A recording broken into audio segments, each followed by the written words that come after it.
ওগো শুধু পরমানন্দ তো সেখানে গো ভগবান, যেখানে তুমি, তার নাম পরমানন্দ। সংসারের আনন্দ কি আনন্দ নাকি? ও তো আজ আছে, কাল চলে যাবে।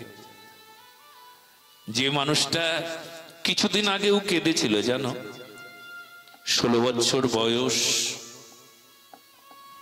বিবাহ হলো, বিবাহের পর 16টি বৎসর তার চলে গেল, সন্তান না পাওয়ার জন্য তার বেদনা হলো 16টি বৎসর।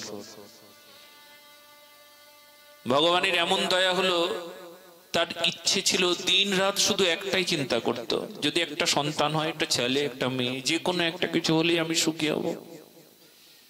16টি বৎসর পর সন্তান হলো।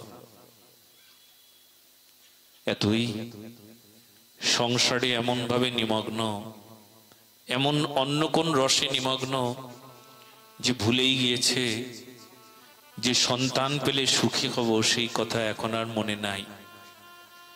সন্তান এখন না হলেই ভালো হতো।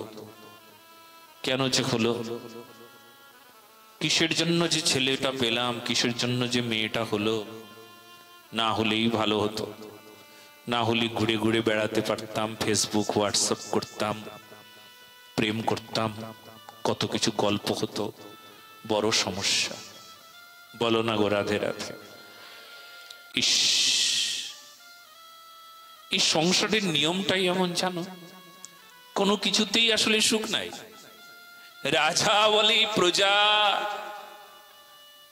প্রজা বলে রাজা, একে অপরকে বলে তুমি বুঝি সুখী। প্রজা বলে রাজা সুখী, রাজা বলে মহারাজা, মহারাজা বলে দেবরাজ ইন্দ্র সুখী, দেবরাজ ইন্দ্র বলে দূর আমি কোথাকার দেবতার রাজা, আমার কত দুঃখ জানো, আমাকে মাঝে মধ্যেই স্বর্গ থেকে পতিত হতে হয় অসুরদের তাড়নায়। আমি কোথায় সুখী জানো, আমি সুখী নই, সুখী তো ব্রহ্মা।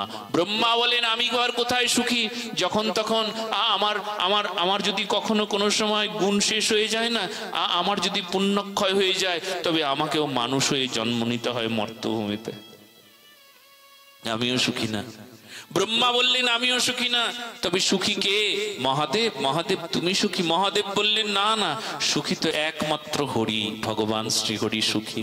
ভগবান শ্রীহরিকে জিজ্ঞেস করা হলো, ভগবান শ্রীহরি তুমি নাকি সুখী? বলে কোথায় আমি সুখী, আমি সুখী নই, সুখী তো আমার যে দাস, সবকিছু ভুলে গিয়ে আমার চরণের দাস হয়েছে, সেই একমাত্র সুখী। কম ভাগ্যে দাস নাহি করে ভগবান, ধনী মানি কুলীনের বড় অভিমান। দাস ছাড়া জগতে কেউ সুখী হতে পারে না। দাস মানেও ভালো করে বুঝে নিতে হবে, একদম বিশুদ্ধ চাকর, যে কোনো পারিশ্রমিক নেয় না যে চাকর, সেই চাকরই একমাত্র ভগবত ভক্ত, সে একমাত্র সুখী। ওই গোপী গীতে 2য় সংখ্যক শ্লোকে গোপীরা গাইছেন, কি বললেন জানো? আমরা কেবলমাত্র তোমার এমন দাসী। সবসময় দাস কি করে জানো? পারিশ্রমিক নেয়, কাজের পর তার ফল চায়। সারাদিন পর যে ফল পাবো, সেই ফলটাই কাজের আনন্দ, পরিশ্রমের আনন্দ। পারিশ্রমিক কি বললেন জানো? বললেন একমাত্র আমরাই আছি যারা কারা